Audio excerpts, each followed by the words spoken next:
I just parked in the Dollywood parking lot for what might be one of the last times. I was going to say the last time. I'm sure I'll be back here at some point, but it'll probably be the last time in a long time. This will probably be the last time I park in this parking lot with Dollywood as my home park, which is kind of crazy. If you watch this channel for any length of time, you're probably aware of the fact that I'm going to school in Knoxville, so about 40 minutes away from here, more like an hour away from here with traffic.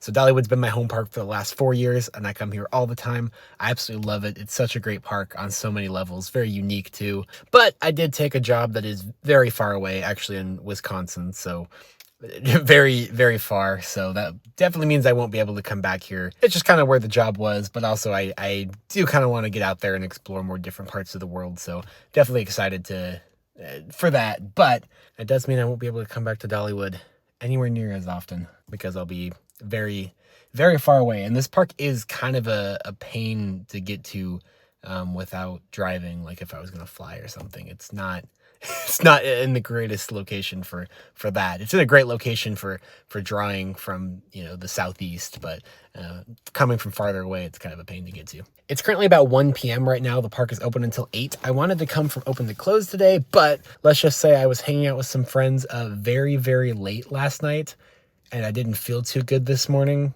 if you know what I mean. So, had to wait some of that a little bit. I'm feeling like okay now. Hopefully we're good, but it means I only got about 7 hours. Hopefully the park is not terribly crowded since it's a Sunday. They do have lots A, B, C, and D filled, and I just parked in F, which is the brand new parking lot that just opened a couple of weeks ago. So anyways, here's the new parking lot F. You can see the priority lots right beyond that fence here, way back there. Then there's bus parking there, and then here's lot F. So there you go. So yeah, it comes all the way back here. Pretty big. It's actually a bigger parking lot than I even thought it was going to be. So you see that fence way over there? That is a gate that's labeled Project 2026 construction entrance. So that's where they're bringing stuff in for whatever the 2026 ride is, which is right behind that hill. So one thing to note is there is no tram service when you park in lot F. You do have to hike all the way to the entrance by yourself. So just keep that in mind. The views are pretty awesome up here because this is on top of a hill above the main parking lots. The main parking lots are down there. So you get some incredible views of the park and rides that you don't get from the normal parking lot. You even get some views of the mountains over there. Beautiful. It's funny, you can hear Big Bear Mountains onboard audio from all the way over here. Gosh, I'm gonna miss this park so much. Very cool views up here, especially like over there. You can see the mountains and everything. Beautiful. Absolutely beautiful. Especially right now. Springtime, all the leaves are finally on the trees. Oh yeah, this flower and food festival, or food and flower festival, whatever the order is, I don't care. It means we should get some cool, beautiful flowers. Probably not going to check out any of the seasonal food today though, because I think last week the new restaurant in Wilderness Pass is open, apparently. So gonna go check that out. Probably have 2 meals there if I can. It is kind of weird. You have to hike back down a hill to get into the park. And as of now, you do use the previous preferred and group parking ticket, entry booth, however you want to call it, and security up here. I assume they'll redo the whole entry area at some point sooner rather than later. But as of now, if you park in the new lot, you just use the preferred entrance. It's certainly quite odd to enter the park from this side and not walk directly up to the Dollywood sign, but it's okay. We'll go past it right now. And again, I do predict that this whole thing will be reconfigured within the next couple of years.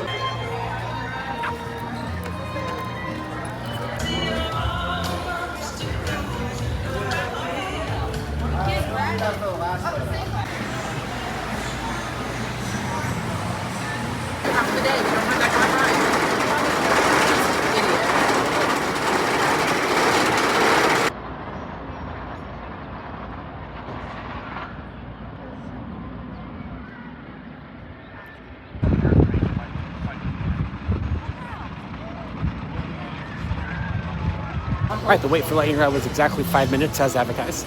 Really good. That was only my second ride, I think. Yeah, only my second ride on lightning rod this season, which is kind of crazy. The main reason I went over there to ride it now is because it's been really having a lot of technical issues this season, way more than it has like the whole time I've been here. So it kind of sucks since they took out the launch and everything to like fix the problems. It made it worse. But anyways, the first 3 times I was here this season, lightning rod did not open at all the entire day on either of my first 3 days here. And actually, I think like the whole like opening week it just didn't really open. Then the Coaster Crew event a couple weeks ago, it opened like halfway through the day, just long enough for us to get footage of it, and I got like one ride after. And then it went down at about 2 p.m. and didn't reopen the rest of the day. So from what I hear, that's just kind of what it's been doing this year. It doesn't really work for some reason. You know, ride was good. It was running a little bit bumpy, but the setting is beautiful. Going over the other side of the hill there, and just a very pretty day today. It's all so green back there on the other side of the hill. Blue skies, all that stuff. It's very pretty. But yeah, I just wanted to get a quick ride on Lightning Rod while it was open before I eat, just in case, as it has been really temperamental this year. As I alluded to before, I may or may not still be a little bit hungover. I will not confirm or deny the following accusations. Riding roller coasters hungover is usually not recommended, but but just looking at my schedule, this was like the only time I could come before I move, probably, because it's about to get really busy here. Or I guess I should say all the days that I'm free are days that Dollywood's closed, basically. So gotta do what you gotta do. And hopefully this lunch will help a bit. And there we are, straight ahead. The wall is down. Wilderness Pass restaurant is open. I'm gonna try to eat here for lunch and dinner today so I can get 2 meals. We'll see.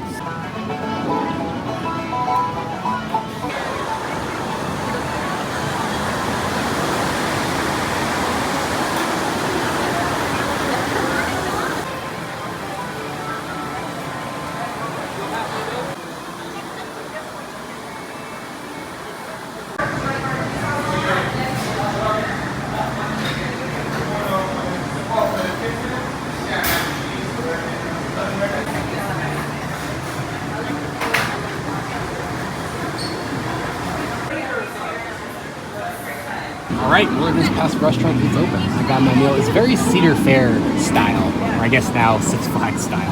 But yeah, it looked exactly like something you see at Cedar Fair Park. It was more expensive than Cedar Fair Park, but usually Cedar Fair Park you only get one side and then they upsell you a ridiculous amount for an extra side. So this is more food. So I'd say the price per food ratio, this is similar if not a little better than Cedar Fair Park, but you don't have an option to get less things. You have to get 2 sides and dessert, get like the whole platter, which is $24.99, which is a lot, but also for theme park food, it could be much worse. This is at least decent. It looks really good. I'm excited. I got the barbecue braised beef for my entree, got hush puppies and mac and cheese for my side, and you get to pick a dessert. The options were interesting. So I got a banana Foster bread pudding. Look at how big, you get a biscuit too. Look how big the biscuit is. It's amazing. I also don't have my all-season drink cup this season because I gave up soda for Lent, and now it's late enough. There's no point in buying one, so I got a regular cup. And look, it's Wilderness Pass restaurant themed cup. It's so cool. All right, that was really good. Everything was, again, really good. That's definitely the new top quick service food location in the park for me. The quality of everything was just really good. Every single item was like one of the best theme park foods of that particular item I've had before. Literally the best biscuit I've ever had at a theme park before, and it's big too. Some of the best, you know, kind of, this is like a pot roast with barbecue in it. That was really good. A white cheddar mac and cheese, which is my kind of mac and cheese. It's really good. Hush puppies were good too. It was all great. It's all amazing. It's so great to finally have a full restaurant like that back there, because before all they had was like a little hot dog stand. It just kind of felt like a food desert back there. And now we got a really nice restaurant there, which is great. The only thing is the portion sizes are huge and the price, you know, reflects that. Because of the price, that may not be the best option for everybody. There's definitely places in the park you can get lunch for much cheaper than that. Additionally, the huge portion size, it's not gonna be suitable for every meal, right? So I think it could benefit from maybe like some smaller options, like a platter with only one side and no dessert or something for a cheaper price. So we'll see what they end up doing with it. I'm currently going over to the village to try to see if I can get on the next train. The park's not terribly crowded today, so I'm hoping I should just be able to walk right onto the train, get some good views of the construction site for the 2026 attraction.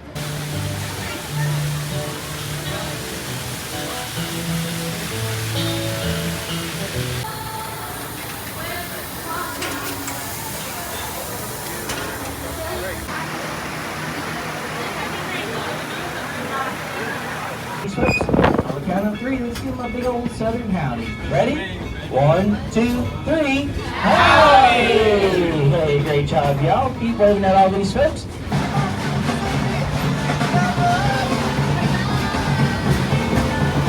Now y'all make sure you let the battle under that rolling music history line behind.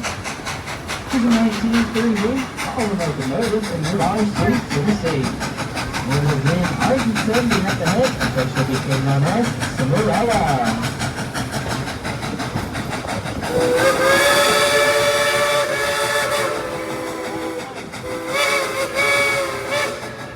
As we head on up behind now, this next I'm going to play and tell y'all a little bit more about the history that easily came from.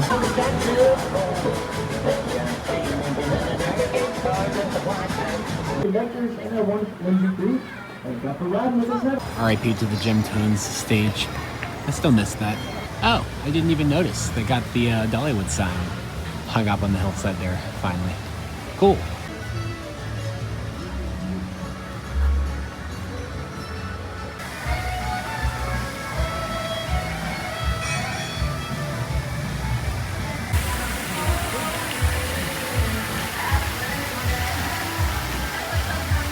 Yeah, just did the train ride.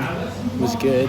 It's a little emotional at the end there, because I was like, that, you know, probably the last time I'll do that train ride for a while. Right now I'm just kind of walking around. The other half of the park I haven't walked through yet to take in some of the beautiful flowers for this festival. They always do such a good job. This has quickly become one of my favorite events that the park does, favorite season to visit the park, because they just do such a good job with the flowers and everything. Just look at that.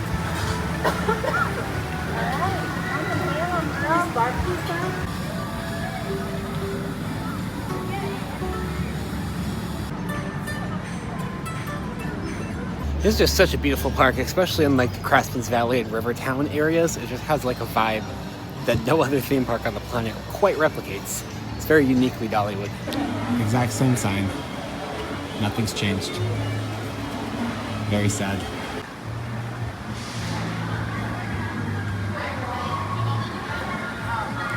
I was really hoping I would get one more ride on Blazing Fury before I leave, because just like the train, this is one of those uniquely Dollywood rides. You can't experience anything like this really anywhere else other than like Fire in the Hole at Silver Dollar City, which has been redone recently. So I don't know, I was really hoping, really excited to get one more ride, tell this thing goodbye before I moved.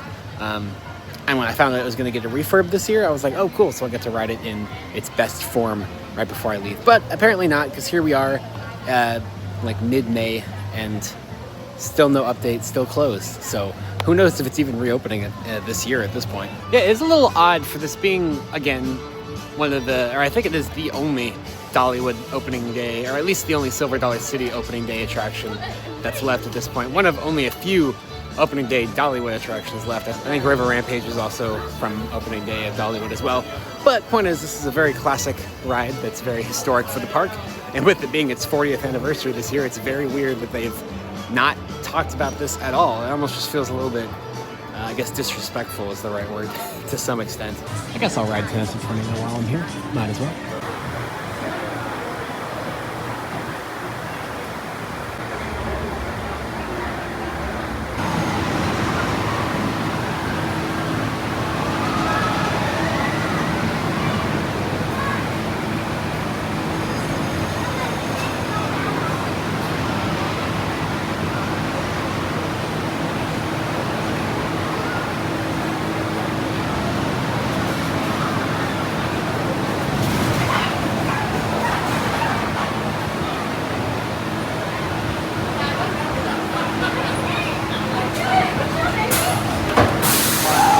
It's running really good right now. Maybe it's because I haven't ridden it in a couple weeks, but yeah, unfortunately the second train is still not back from rebuild, which is concerning. It's been on only one train all year so far, and the second train's still not in the shed, so it's probably being rebuilt. I didn't look at the numbers. I don't know if they swapped them out at any point, but yeah, the fact that it's May and the second train's still not back yet, it's a little concerning. The one train it is running is fantastic. I do still think it's weird that they, I'm looking the wrong way. They repainted the whole ride except for the lift hill and the brake run. So like, that's weird. And yes, just like everybody else, I'm still not happy about the number of trees they've cut down through there. That big, I mean, that is huge when you look at it this way, but that big turnaround there, when you turn there, you used to be unable to see the rest of the layout because there were so many trees in the middle of that turn there. It was like you were doing a big turn through the woods, and then those two loops at the end kind of came out of nowhere. It is not that way anymore. So It is what it is, but it's still a fantastic ride.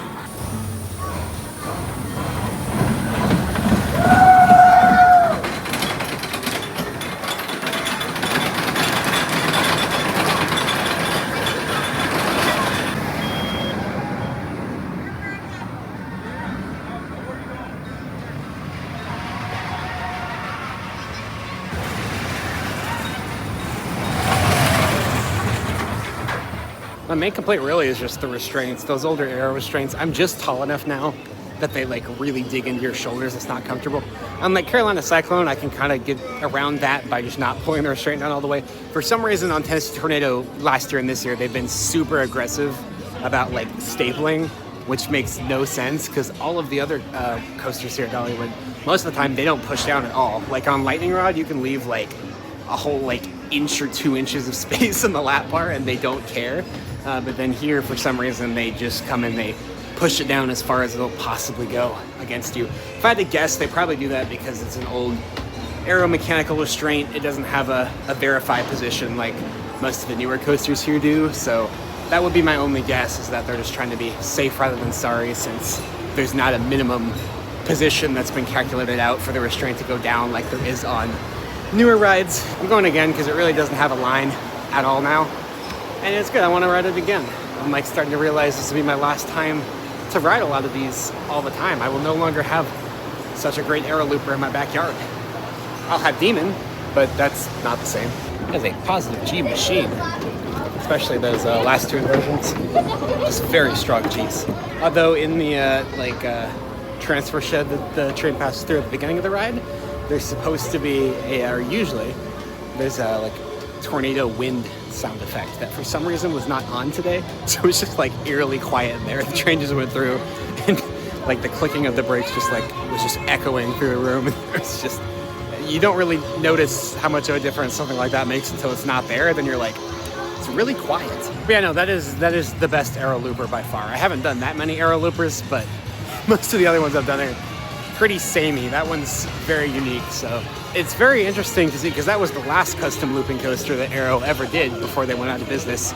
It would have been really interesting to see what would have happened if Aero had continued making looping coasters to this day. I'd be really interested to see, even if they only made it to like 2010 or something and then went out of business anyway, which I think is probably what would have happened. I'm just interested to see where they would go the next few iterations after Tornado. I don't know. It's starting to rain. I was literally about to say something about how great the weather's been today. And granted, the weather is pretty nice right now, but yeah, it is starting to rain. Hopefully it's not too bad.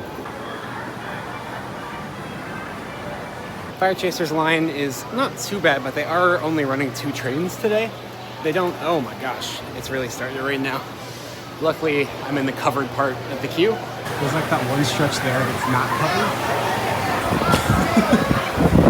It's really covered. I don't know how well it's coming across on camera, but I got off the Tornado just in time.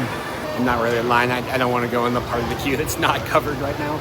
I'll wait just a second, but yeah, for some reason they haven't had the 3rd train on Fire Chaser very much the last couple of years, which is unfortunate because it could really use the capacity. Even with Big Red Mountain open, it's still pretty much the most popular attraction in the park. It always has the longest line, so could really use that 3rd train if they could figure out how to get that operational more often. But they just sent another train, so even though it is absolutely downpouring, it looks like they are sending trains anyway. Oh my gosh.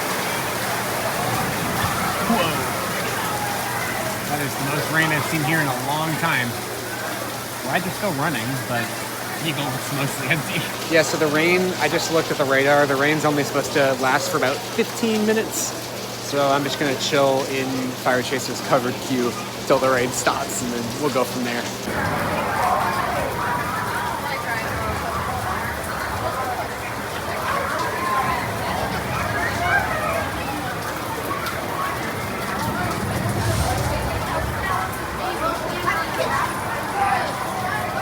Anyways, while we're waiting, it's important to remember only you can prevent forest fires. Thank you, Smokey. Express reaches speeds up to 34 miles per hour, has a 72-foot lift height, and exerts up to 2.5 positive G-forces and 0.01 negative Gs. All recruits must have upper body control in order to remain upright in the seat during quick accelerated forward and backward, right and left turns. All right, the rain looks like it's died off a bit, and it's still kind of raining, but I'm getting impatient, so. All right, I waited about 10 minutes. I got pretty close to the station there, and then the rain picked back up again, and then the fire chaser went down for weather. I'm surprised it didn't go down when it first started pouring. Since it uses tire-propelled launches, they tend to lose traction when they get wet, so that's why it has to go down. I'll probably have to wait for those tire launches to dry off. So hopefully it stops raining soon. But honestly, if there's one ride here that I don't really feel like I need to ride before I move, it would probably be this one. This is one of my favorite rides the first time I came here, but it's kind of, I don't know, it's got a little rough in my opinion, a little bumpy. I still do like the theming though, the theming's awesome. Mystery Mine and Dragonflyer are both down, but those both go down pretty much any time that it rains. Again, because of the tire drive lift hill on Dragonflyer losing traction. And I think Mystery Mine is just the control system keeps the trains so incredibly close together that bad traction in the rain's not great there. But everything else, and then this one with the tire launches, but everything else usually stays open in the rain as long as there's no lightning, which there's not. So I guess I'll go ride Wild Eagle. Wild Eagle in the rain is an experience, let me tell you. Oh my gosh, back out into the rain.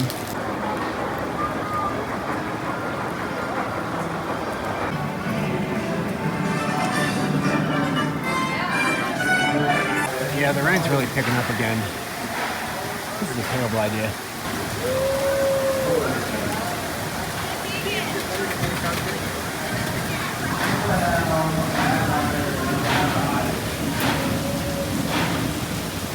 She's running a little rattly, I'm not gonna lie.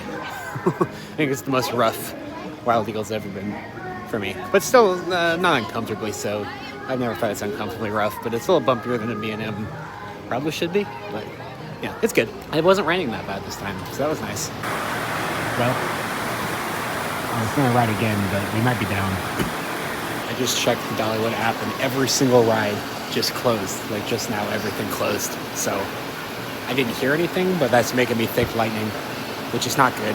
Yeah, so there was a lightning strike nearby, so all the rides are closed for the next 30 minutes. It is funny that it was pouring rain and everything was running, and then the lightning strike, obviously they gotta follow the rules, obviously, is what it is, but the lightning strike was after the rain stopped, so just kind of funny. But so as it looks like approaching the new restaurant from the side by Fire Chaser, so you have your big mobile order pickup window right there. I might try that in a minute, just because why not? You got somewhere to fill up your drinks right there. Here's the pay station for the other side. Yeah, that's about that.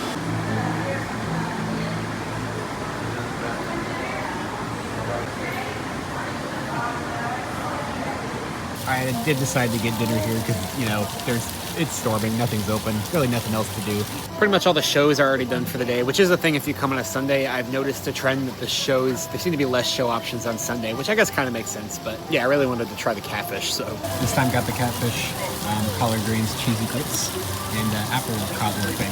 Yes, eating here twice in one day is kind of expensive, but I'm justifying it by the fact that it's new, and I won't be back here, so might as well try both options, and I can do a review of it or something. That catfish is crazy good for theme park catfish.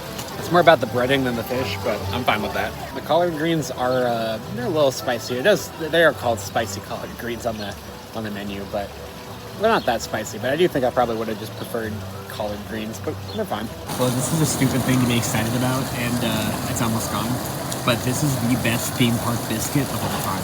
Very specific record, but I'm giving it this is the world's best theme park biscuit. That's almost gone.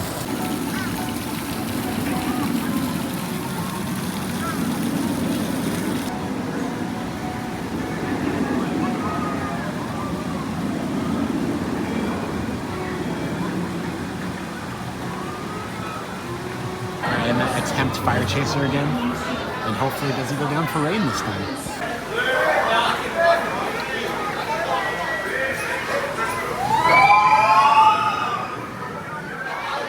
Okay, I know I was kind of crapping on it earlier, but most of the reason I was crapping on it is because it had gotten pretty rough. But actually, I forgot, it's actually running pretty dang smooth this year, especially compared to last year. Last year I didn't really ride with my hands up because it was so jerky and bumpy in a lot of spots that I'd end up just like hitting my knee on the side of the train or something, or hit my funny bone once. Regardless, it's actually running. I don't know if they should work on the trains over the off season or what, but it's running almost as smooth as it ever has this year. There really wasn't really any bumping. I mean, it's not as smooth as like Big Bear. It's about as smooth as a Gerstlauer can be though. Put my hands up the whole time. I did not get knocked into anything like I normally would.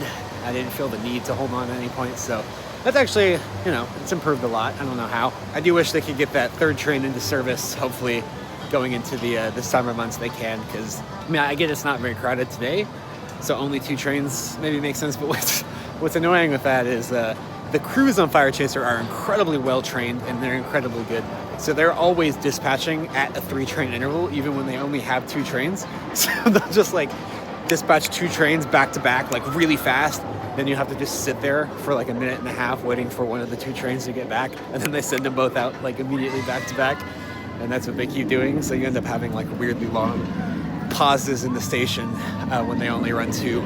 So that's kind of why I always like them to be running 3. I have an hour and a half till the park closes. Hopefully, since the rain kind of cleared out the very little crowds that were here, hopefully I'll be able to get the rest of the coasters in the next hour and a half. We'll see.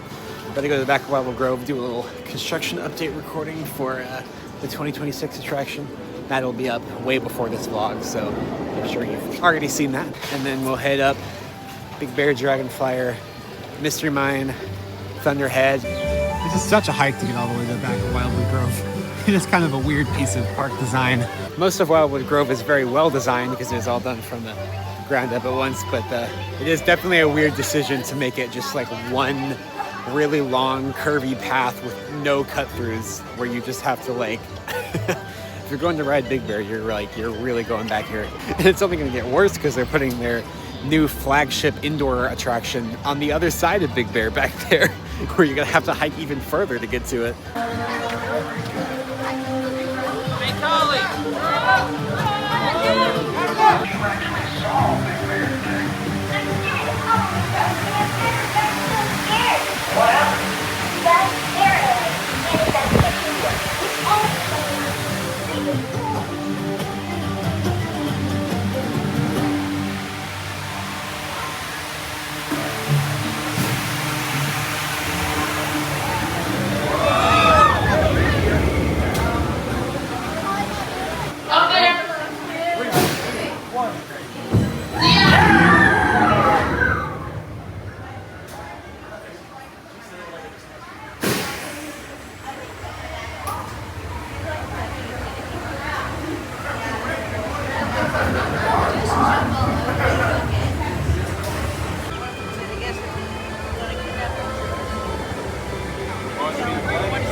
Alright, I just did it 3 times.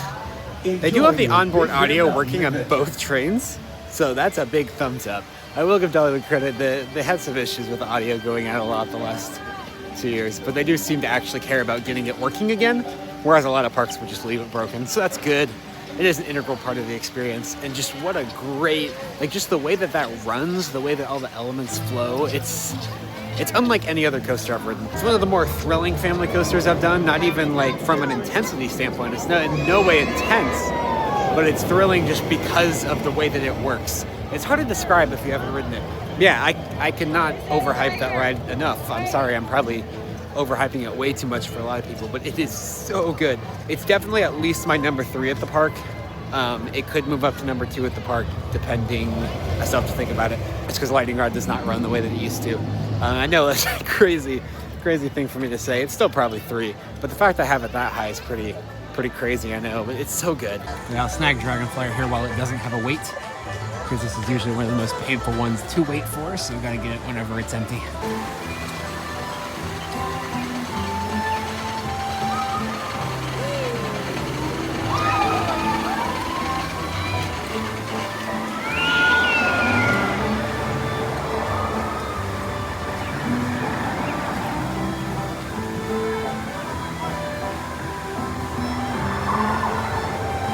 Dragonflyer is kind of like Tennessee Tornado in that it's very short but packs a really big punch.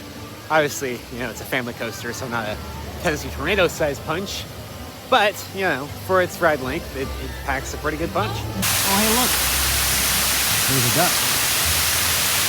What's up, duck? All right, I am leaving Wildwood Grove for the last time. That's my home park here. Got about 30 minutes left to do 2 rides, this being Mystery Mine and Thunderhead. So I think I'm gonna do 1 ride in Mystery Mine and then see if I can get 2 or 3 on Thunderhead. I decided I don't need to ride Whistlepunk Chaser today. It's fine. I'm still really disappointed I didn't get to ride Blazing Fury one more time. Didn't get to give it a proper goodbye at all because, of course, it closed all the way back in October, was it? I don't really know. It doesn't matter. It closed without warning. So I never got to take in like what were my last rides on Blazing Fury. I mean, I say that like it's closing. It'll reopen at some point this year, but not while I'm here, unfortunately.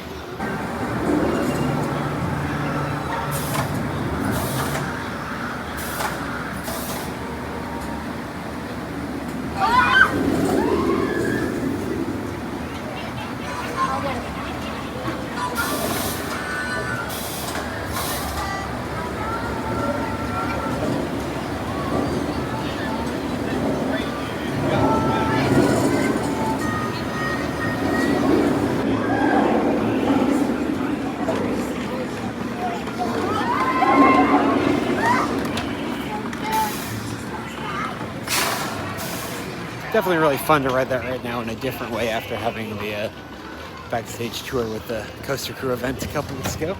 So now whenever I ride it, the indoor portions, I'm like, oh, I remember, especially that first dark ride section. It's like, oh, I remember what this was like when you're standing under it, because that room is way bigger than you think it is. Like when you're on the ride, it feels like that's maybe like a 5-foot drop in there, but when you're actually standing under it, you're like, oh, that's like 20 feet up. It's kind of crazy how that, I wish I could show y'all, but they did ask us not to share any pictures or videos online, but doing my best to describe it. It's just the way the space is utilized in that building is kind of interesting. Under that first dark ride section is where all the like air compressors, the PLC, all that stuff is, and then just some random maintenance area. And the track's just kind of like 20 feet up in the air, just like hung on the side of the wall. It's kind of weird. Like we were down there, I was like, I don't know where we are. And then I looked up and saw the track. I was like, oh, that's where we are. And then when you kind of have the little drop under the rock crusher, that's when it comes back down to ground level. Very interesting. All right, time to get hopefully a ride or 2 on Thunderhead, and then park will be closed.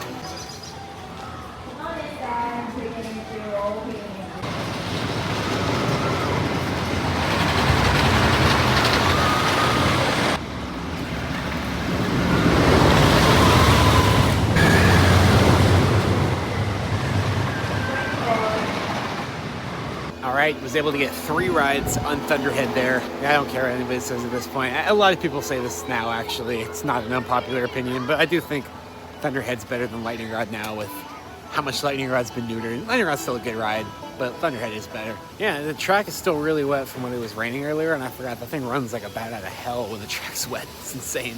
All right, well, not really any need to stick around. I'll probably just get sad, so out we go. Yeah, I'm not as sad as I thought I was going to be. I think in the back of my head it hasn't really like clicked for me that I won't be back here for a while. Subconsciously, my brain's still like, oh yeah, you know, we'll be back. We're always back. Hasn't really fully processed like, oh no, I'm leaving and probably may not be back until next year or longer. Honestly, it could be next year. It could be 2 years from now. I don't know. Everything's like a different kind of beautiful after the rain. Pretty. You know, when I was walking through Crescent's Valley earlier, I was like, man, there's just really no other theme park on the planet that's pretty the way that Dollywood is pretty. You could argue some are prettier in their design and such, but other than like Silver Dollar City and like a couple others, not really any other parks that just have whole sections that are like built in the forest that feel like a hiking trail. So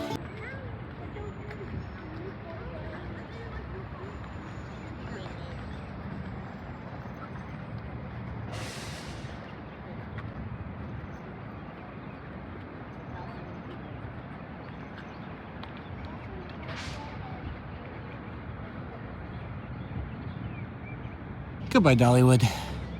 You've been good to me the last couple years. Thanks for that. Thanks for the memories. I'll see you later. See you around. It was a good day, bit of a weird day. Didn't go exactly how I expected, but I can't think of a Dollywood visit that has gone the way I've expected the last year or two. It's been a little weird, but nothing wrong with that. This is a day I knew was coming for a while, because even before I took this job, I kind of knew I didn't really want to stay in this area after I graduated. Nothing wrong with Tennessee. I love Tennessee, love East Tennessee. But like I said, there's just so much to explore out there in the world. I wanted to go somewhere different, check out something different. And who knows, maybe after that, I'll go somewhere different again, you know, just kind of see how things are in different places around the country, maybe even around the world. I don't know. I'm taking the opportunities that come. In like mid-June, I'm moving to Milwaukee, Wisconsin. So my new home park will be Six Flags Great America, which is one of the better Six Flags parks. Some people think it is the best. It's kind of, people fight between that and Fiesta, Texas, and Magic Mountain. And yeah, I'm definitely excited to visit that park. I mean, if I could pick any of the legacy Six Flags parks to have as my home park, that's a pretty strong option. Just in general, as a roller coaster fan, there's just a huge variety of rides there. That's a pretty good home park, right? But like, it's different. It's a different kind of place than Dollywood, so I'll definitely miss having Dollywood as a home park. So hopefully I don't have a mass exodus of subscribers now that I'm saying that I won't be around Dollywood anymore. I know I've kind of built a good part of a brand on, you know, being the Dollywood guy, but I'm excited to make videos about whatever parks I'm around. That's kind of always been the point of this channel. I just happen to be around this park a lot, and it's my home park, so I know a lot about it. I see a lot of things that change that other people wouldn't notice because I'm here all the time, etc., etc. But like, the point of this channel has always been to just kind of share things I love about the amusement industry, things I want to talk about related to this, you know, hobby that we all love so much. So that's what I'm going to continue to do, is I'm just going to produce videos about whatever parks I happen to be around, and I'll still talk about Dollywood, I promise. So not to play with you, but you know, if you work here for Dollywood stuff, I encourage you to stick around, and hopefully you'll find some of the other content from the other parks I'm visiting, my new home park and all that, to be somewhat interesting as well. Not really much else to say, to be perfectly honest. I've really enjoyed the 4 years that I've had this as my home park. I've come here pretty much once a month or more when they've been open for the last 4 years. And even before that, you know, when growing up, I'd always try to, I think 8th grade, my 8th grade year was the first year that I came to Dollywood, and I kind of tried to go pretty much once a year after that. It was a little difficult because most of my family weren't really into theme parks and stuff, and you know, I couldn't drive. And I was somehow able to make it happen like at least once a year, all the way up until coming to school here, and I can come, you know, a lot more often, is have it in my backyard. Everybody kind of has that park that like when they became a coaster enthusiast, they kind of grew up as an enthusiast with that park. At least people that started younger do. I started a lot older than some people. You know, I was like 13, 14-ish, but still, I kind of had, this was the park I would keep coming back to, even if it was just like once a year, because we didn't really have a local park in Nashville where I grew up. But all right, well, hope to catch a ride with you again very soon at another park that's not Dollywood, I guess.